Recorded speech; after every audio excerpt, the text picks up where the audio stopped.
Hello, and welcome to Underneath the Hat podcast. I'm your host, Cherie Simmons.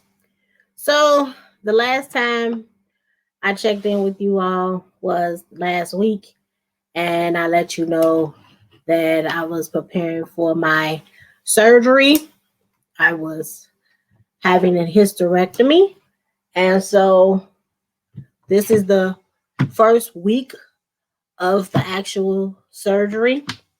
So, I decided to come on every week and just share how I'm doing, share the good, the bad, and the ugly, as we've been talking about with the podcast. If you notice, I'm a little out of breath. Um, but I just wanted to be able to share what I've gone through in a way to help someone else who may be going through the same thing. So I just want to make sure that you all get a glimpse into what it is that I'm doing, how I'm doing, because, like I always say, one person's testimony is another person's breakthrough. So often we go through things and people don't want to share what they're going through. And we end up seeing so many people who ended up going through the same things as we did, and we could have helped them along the way by sharing our story. So that is what I am going to be doing today and every week until I am officially healed, as they say. So I had my surgery April 7th, which was last Wednesday, and I went in to Christ Hospital here in Chicago after having all types of um, pre-op appointments, blood work drawn, EKGs, all types of things to make sure that I was ready for surgery. When I got there, my husband took me to the hospital that morning. I had to be there at 8 o'clock. I came in, I was registered. I went into my private room, got dressed. I had to remove all the clothes and wipe myself down with the surgical soap pads in order to make sure all of my body parts were clear of any bacteria so that there wouldn't be any issues in the operating room. The nurse came in, anesthesiologist came in, and doctors came in to answer any questions, let me know anything that I needed to know. I got the IV, which is the worst part of it. And about 11 o'clock, they rolled me back and I had the surgery. Now, this is my 8th operating room that I've been in 10 years. And about my 4th hospital that I've actually had this surgery with. And so every hospital does it differently. This hospital, this was the first time where I had to actually wipe myself down before the surgery. This was also the first time that they gave me, they call it a T block, where they gave me shots on my left side. I'm glad I was not awake for that part, which is supposed to help to subdue the pain after the surgery is over. But yeah, they rolled me in, gave me my anesthesia. I was knocked out. When I came to, I was in my own room, which is the best part. I paid a lot of good money for some insurance, and I don't like to share my room. So I woke up to my own room, nice little suite. And I was half in, half out. People came and talked to me. They mainly told my husband what was going on. And yeah, that was the first day. It was supposed to be a 2-hour surgery. Ended up being 4 because of all the adhesions and scar tissue that I had. I was like a damn spider web in there. Let's just tell the truth. It was like a spider web. And if you're a fly or any type of insect, you get stuck to the spider web. That was the scar tissue and the adhesions. And so they had to go in and remove body parts off of my uterus and other parts that they were removing, and that's what took so long. So they removed my uterus, my fallopian tubes, my left ovary, because I had a 5 centimeter cyst that was on it. And they did not take the full cervix as they were supposed to, because a part of it was attached to my rectum. So they did not take my full cervix. They left some of it on, because they didn't want to risk causing any damages to my rectum. So yeah, it was a spider web, like Charlotte's Web in there. Everything was attached to something, connected to something, glued to something. And so that's why the 2 hour surgery took 4.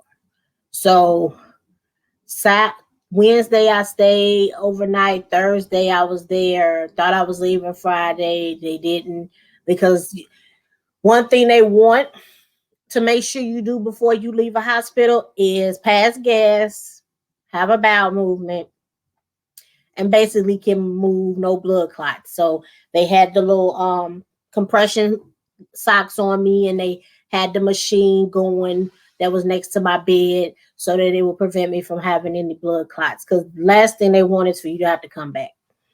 So I was starting to pass gas and belch and things like that, but the bowel movement was not coming because, hell, you just messed with my rectum.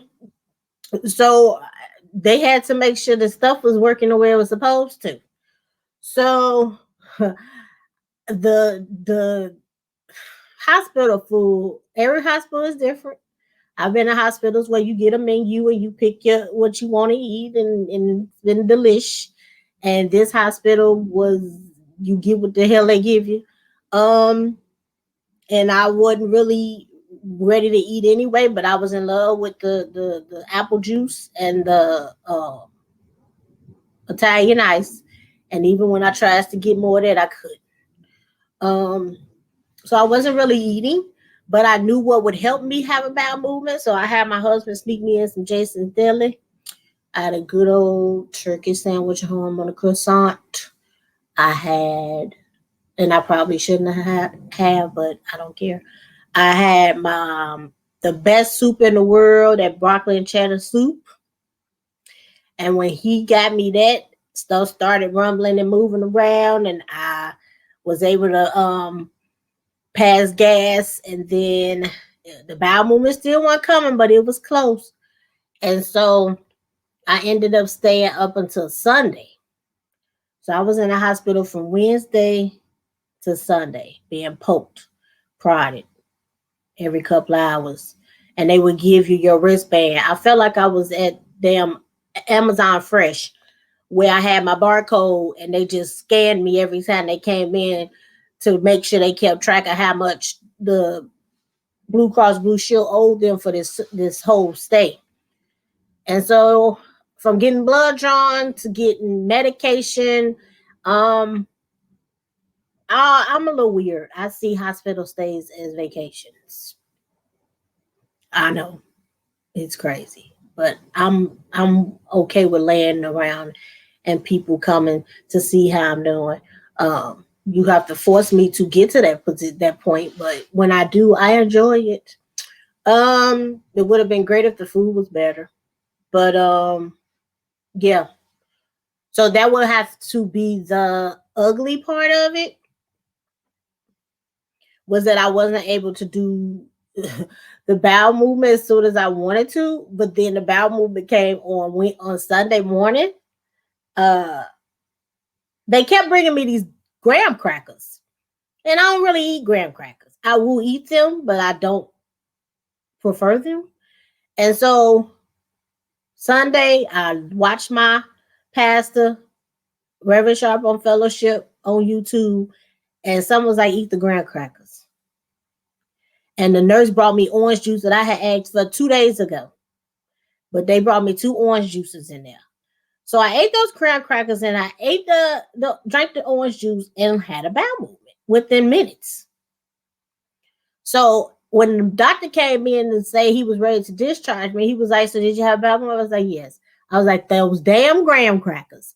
And so anytime I say graham crackers, I have to put damn in front of it because I never knew that graham crackers could move so fast. And neither did he. He said, well, that's a cocktail we're gonna have to tell some of our other patients to do. Graham crackers and orange juice. I said yes, because it worked for me. Because I was ready to go. The bed was uncomfortable. Uh yeah, it was really that the bed was uncomfortable. And the food wasn't that great. And my husband wasn't gonna bring me anything else that I wanted. So I ended up leaving Sunday, coming home. I set everything up on our first floor so I didn't have to move or take any stairs to go upstairs to the master bedroom. Everything was set up down here, and we have our reclining couches. So everything reclines, so it's easy for me to get up and down without too much assistance. So this first week has been okay. Again, this is my fifth surgery where I've been cut. So I'm used to it and I tend to bounce back quickly. Um, and sometimes that can be it can trick me into thinking I feel better than I really do. And so I end up moving and doing more than I should. But it kicks in. The medication, I told them from my last surgery, and I think I shared this with you all at one point, I won't say addicted, because I taken myself off of it when I realized someone right. I don't do drugs. I've never taken drugs. I don't even like taking medication. So the last surgery I had, they had me on hydrocodone, which is an opioid. And for 3 days, I was hallucinating. Like I would wake up from a dream, but still feel like I was in a dream. And after that third day of taking it, coming back from that last surgery, I was like, I'm not taking this anymore. And so then when you stop taking a drug, you have withdrawals. And I was still having hallucinations, and had scared my family to death. So my mother came over with the holy oil and my sister came over with the joint, and I had to smoke a blunt to come down off the high. That was my first and last time of even partaking in smoking a joint, was to come off the high of the opioids. I can't make this up. So I told them going in what my experience was, and so they were very careful of giving me anything too strong. So I ended up being on a form of hydrocodone, but I was make sure I was watchful, and if I noticed anything, and they were very careful not to give it to me too. So it was more so Tylenol that they were giving me for any pain. After they took my button, I love the button where I could hit it and feel like medicine was coming out, but it really wasn't because it was on a timer. But it made me feel like it was. They took my button after 2 days. I was a little sad. That was the bad part about the whole thing. They took my button. But the Tylenol was helping. And I have a high tolerance for pain. I really do. Stuff that would have people passing out and falling all over the floor, I could take like a champ. So when I came home, they didn't even give me hydrocodone as an option. They said take Tylenol. So I may have taken the 1 week, maybe 3 or 4 of them. My saving grace has been this binder. So it's like a waist trainer, but it sucks everything in, because when you have surgery and they didn't remove body parts, stuff is jiggling and trying to figure its way around. It's like it's not used to being hollow in there. And so you got to suck this stuff in order for you to be able to move around and function, to try to keep all the stuff in one section. So the binder has been my best friend. Yeah. So that's the ugly part of the recovery. What was this ugly part? The ugly part of the 1 week so far has been just adjusting to the pain. And I've had a few breakdowns, Had two breakdowns so far as emotional of realizing that you've had a hysterectomy. Your dreams of wanting to be a mom or having a child physically are gone. And so I had a breakdown on Saturday during our Zoom choir rehearsal with the Chicago Mass Choir. And that was my first time being able to release how I felt. And then I had one yesterday watching TD Jakes do his sermon from last week called Rightfully Mine. And I had one this morning too. I was invited to do the 7 a.m. prayer for a church. And I talked about pivot. That has been my go-to word. That's the word that God has shown me throughout this whole experience is to pivot. Now, I'm not a basketball fan. My favorite basketball player is Michael Jordan, and that was probably the last time I watched the full game. But I do know I've been so used to walking in the direction that God wants me to go, and sometimes we walk in a direction and something comes up to where we have to pivot. We can't move. We don't have to move both feet. Our direction doesn't necessarily have to change. We're still going towards the same goal, but we sometimes have to go a different route, a detour. We're going to end up in the same place that we're supposed to, but we just have to pivot. We have to do things differently. And so going through this, God has shown me, I just need you to pivot. You still going to birth things. This is not going to be a physical birth. And he has allowed for me to sit down and realize that I've birthed a lot of things already. I've birthed this book right here. It's that size for a reason, where I talked about my journey through infertility before this hysterectomy. I birthed my first book, Underneath the Hat, which is where this whole podcast comes from. And you can find both of those books on Amazon or wherever books are sold. But I birthed those two books. They were my babies. I birthed my mentor program, Young Ladies at All Times. And on Saturday, we're starting our spring virtual cohort of 2021 with 6th, 7th, and 8th graders, teaching them how to build a brand. I've had that baby for 4 years. That's my 4-year-old baby. And I've been able to help more kids in that program. I've helped 50 girls over these 4 years. I've been an educator for 15 years. So I've helped hundreds of kids, either in the classroom or as an administrator. And then God has been opening doors right before the surgery for me to be able to become an administrator. I didn't know I wanted to be, or didn't feel like I wanted to be a principal, but he's placing me in that position to be able to help more kids. So even though he took away my normalized way of having children, he's allowing me to be able to touch more children than I could have physically birthed in the first place. So I would say that is the good part of this recovery, is being able to be still. Psalms 46:10, be still and know. I'm being still. I'm listening to him. And I already know, because he's helped me through so much already.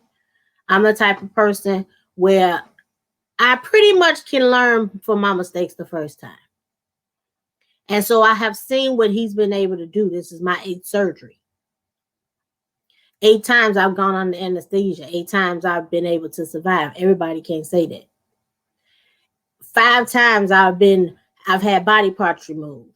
And 5 times I've been able to share my story. Everybody can't say that. So I've been able to pivot several times. And I know that he has me. So I'm just going to be still and know. And trust him. And believe in his word. And know that he wouldn't put more on me than I could bear. And Lord knows it hurts. Lord knows sometimes I don't understand. Lord knows I get angry sometimes and wonder why me. But I'm just going to sit back and be still and see what it is he wants me to do next. But he's already given me sneak peeks of what's to come. So even though emotionally it hurts, physically it hurts after the first week. I'm just looking toward the mark of what's coming next. So even though I wanted to walk in one direction, God said, I need you to pivot. So He's going to still get me to the goal that I've had. But I just have to take a detour. I have to trust Him. One thing with when you pivot, one foot is still while the other one is trying to figure out which way it needs to go. Where's the opening? And I realized that God, I am that foot that's still. And I have to trust that God is going to turn me in the direction that He wants me to go. I'm the foot that's stagnant. And when He's ready and feels that I'm ready and that there's an opening and I'm ready and prepared to walk in it, He's going to allow for that foot to come up off that ground so I can walk in the direction that He wants me to. So pivot. This is my pivot season. That's the good thing about this hysterectomy and this recovery is I'm sitting, I'm being still, and I'm ready to pivot. And this hysterectomy was that first pivot. So I know if I can make it through this, I can make it through anything. So I just want to come on and share this first week, the good, the bad, and the ugly of this hysterectomy recovery, and share my story with you because I'm sure that there's someone else that's going through the same thing. And even if you haven't gone through a hysterectomy, you aren't recovering from something, we have all been in pivot situations. Well, we had a plan to go one direction, and God was like, I need you to pivot.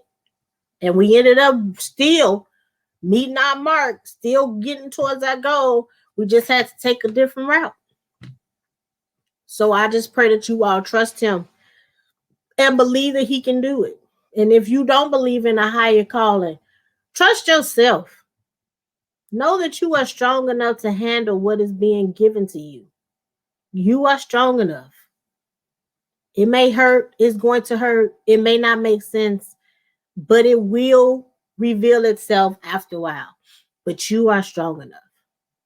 You are strong enough. So again, I want to thank you all for tuning in. Make sure you share, like, subscribe this video on YouTube. Check out my other videos. You can also check this out on all of the podcast platforms. Anchor, Overcast, Spotify, Apple, Google, Breaker, and Pocket Cast. You can also listen to it there. Or if you want to see a visual, check me out on YouTube. Again, you're looking for a good read, check out my book, It's That Size for a Reason, or Underneath the Hat. They're both available on Amazon or wherever books are sold. If you just type in my name, Cherie Simmons, both of them will pop up. They're good reads. So again, I want to thank you all so much for letting me share my story and for allowing me to be who I am and tell my truth. And as I always say, I want you to remember to take care of yourself underneath the hat. I will see you next week for week 2 of recovery.